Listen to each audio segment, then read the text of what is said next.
got through another box. So I bought 47 boxes of vintage jewelry and beads and jewelry making supplies from a woman whose mom had passed away. And her mom had a jewelry making business and sold at an antique mall and did jewelry shows. So I pulled out some of the more interesting pieces to me, whether they were valuable or not, to share with you. So these were giant produce boxes full of stuff. So I'm not going to show you everything from this box, but just a little haul. Let's start with some brooches. This one is really beautiful, and it is signed Reynad on the back. It is missing many, many, many rhinestones, but at least the big green ones are there, and I think that it's just beautiful. Two little rhinestone brooches. So the green one, I don't believe is marked, but I thought that was just so sweet and pretty. And then this silver one, I don't also see a marking, but just cute. And I like them, so I wanted to share. This one is interesting. So here's what it looks like. On the back it is marked sterling, and that is all. But since the woman owned an antique booth at one point, I believe this paired with this, and I'm not positive, so if anyone knows in the comments, please let me know. But it does say sterling handmade brooch from Norway, $100. So is that this? I think that they were attached, or at least close together, but that would be nice if that was worth $100. Three fun little pins since we're here. This one says hi on hog. If you don't like what you see, lower your expectations. And then this one, which is my favorite, says, I'll try anything once, twice if I like it. And it's this little naked lady dancing or something. So that one was my favorite. I think those are so cute. So everything in these boxes, so far I haven't found anything newer than the late 80s. This one is interesting. I really hope that we find more pieces to this, especially the center bit, but it is the tiny little mosaic. And I believe it's a bracelet, so I'm hoping that we find more pieces, and of course the center stone, but in 47 boxes of things, everyone cross their fingers for me. This one was so sweet. It's just a little child's bracelet, but I love that it has all of the charms still there, and all the charms still have their rhinestones, which has, you know, been a feat. So it's not necessarily valuable, I don't think, but it's just the cutest little thing, and I love it. Here's an interesting like a cufflink, I assume, and it's like a copper, but it has this inlay in the center, and I've only found the one so far, but I'm hoping that we find the second one. It's very possible. Again, fingers crossed. Here is a necklace that is like little brass flowers with rhinestones, and this has all of its rhinestones, so that is exciting. That's the length of it. So I think that one's really pretty. Here's another necklace. This one is like a rhinestone, a brown rhinestone. I believe it has all of its pieces.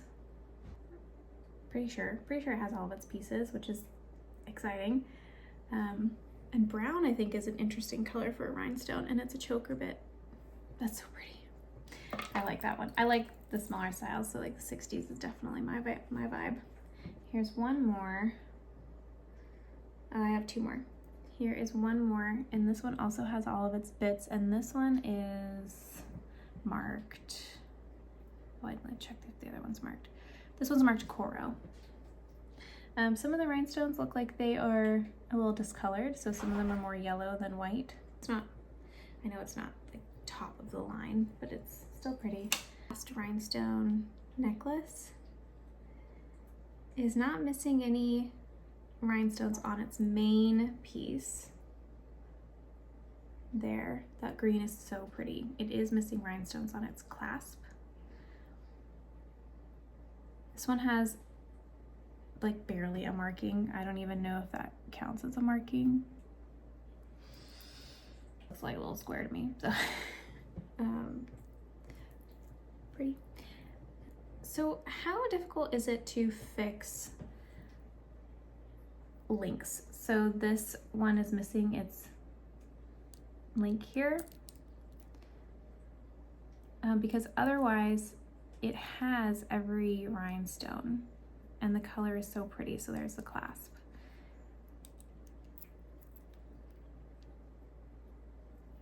These like clear ones are so cool. How they have like streaks through them, through the glass. I think that's really unique. I believe this is a sterling silver pendant on a chain. So I pulled it out to test it with a stone of some kind. The chain is marked 925 Italy, but I can't really find a marking on the back of this. Okay, let's see what's next. Oh, there's a bead that made me happy, like a lucite bead that had bits of confetti inside of it. I liked it. Okay, so I went through one tray. Let's go to the other tray. So this ring is marked, and I did a little bit of research, and I have no idea what this is. It's like covered in a resin. When I did Google Lens, it was like, this is gold. Pretty sure it's not. It is marked with a C, with a U and the arrow, and so I did some research, and that is UNCA, so it's not like a super sought after brand, it seemed like. It's an adjustable, and then it's not marked sterling, so I haven't checked it or anything yet. These two little pieces, I did a Google image search on this one and found out that it's a Kodak camera pen that you can write on your negatives with. And then this, I have no idea, so someone tell me what this is. Because Google Lens told me it was a lipstick holder, but it is definitely not. So it has this really pretty filigree silver. I assume it's sterling, but I'm not sure. It has a hole like in the middle, and then this side is an oval. So is it just a bead, or is it something else and it's missing the rest of its friends? Anyways, if anyone knows, tell me in the comments. Here's another sterling silver piece that I pulled out. I pulled out a lot more sterling silver for this haul because we do find some, but it's not a lot. So these are clip-on, or like a screw back earring that are marked sterling, and I can't find any other marks on them. But the rose is so pretty. This Goodwill tag, and it says $1.29. Can you imagine sterling silver being $1.29 at Goodwill nowadays? That sure would be nice. This is marked Bloodstone 2250. That's just what the sticker said. Let's see if it's marked. See any markings, but it is a necklace, and it's a super chunky like gold tone necklace with the stones like epoxied on. So that's pretty fabulous. Speaking of stones, there are two chains of like an agate bead. So they're not necklaces, but they're tied together, and she liked to tie her beads together with like jewelry pieces, but it's on a nylon string, so it's not like a finished necklace.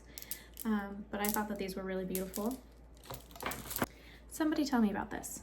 Google Lens told me that it could be amethyst, and it could possibly be more of an antique, but I don't know. So here's the clasp. I cannot find any markings on the clasp to say that it's sterling, so I haven't checked it either. And then here is the necklace. So Google Lens was telling me that it was amethyst. And I just thought that it was I thought that it was well made, these pieces, because they're set in there, they haven't been lost. I have no idea how to do any more research than that. So do I need to take this one into a jeweler? Because Google Lens said that an amethyst necklace like this could be in the hundreds or $1,000. That would be so nice. I'll tell you, so because I had the question what I paid for this whole lot. For the 47 boxes, I paid $2,500. So if a couple of pieces could pay for that, that'd be great. But so far, it doesn't seem like I have any fine jewelry pieces, so it's gonna be just quantity over anything, like trying to sell everything as much as I can sell to get it gone. What else can I show? Here is it's new old stock sterling silver, like a 1950s enamel pin. Wyoming. I don't know what the 1890 Wyoming means. Not sure. I did a Google search, and on eBay it looked like it had sold for about $18, something like that. I believe these are sterling silver. They're not marked, but they look like sterling silver. And then I don't know what that blue is that it doesn't really seem like turquoise color. I'm really new at this jewelry thing. They are earrings. One is very bent, and then this one is completely gone. So would someone just solder on new backs to these? Speaking of project pieces, there are some rings without stones, and an earring. So this is marked Mexico silver. So it doesn't have its stone. I'm hoping to find its pair, and we'll see what stone hopefully is in there, because it's really pretty with the like flower shape. And then two rings. This one has like a post on the inside, and it's marked. I just love how dainty it was. This one I actually can't find the marking on it. But then this one is an adjustable,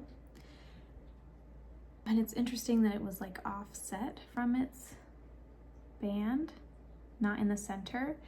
And then this one was marked, I don't even know if you're gonna be able to see that. Silver. MM. Don't look at me. MM with two arrows on, or an arrow on each side. So if anyone knows about that, let me know, because I could not find that mark. Okay, we're almost done. Here are some other little bits and bobs for sterling silver. And then that's all the things that I pulled out. Here is a Mexico sombrero silver pin. It doesn't have a lot of value. I saw an eBay comp for $5 plus shipping, and I don't have its back. Here's a single earring, single hoop screw earring. Hopefully we'll find the other one. Do you see a theme here?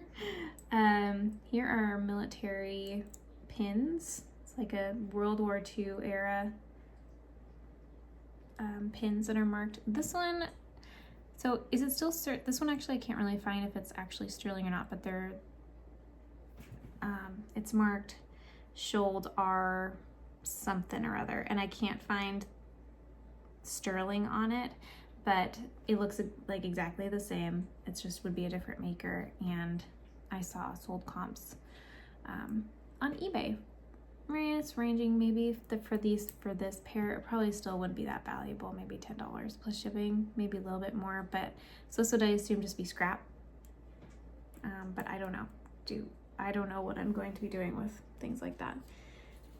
Again, with these, what do I do with these that are just like the ring bases? Is there a market for these, or do I send them to scrap? Let me know. And then this was interesting to me because It's like the same shape, but this one's an earring. And of course, just the one so far.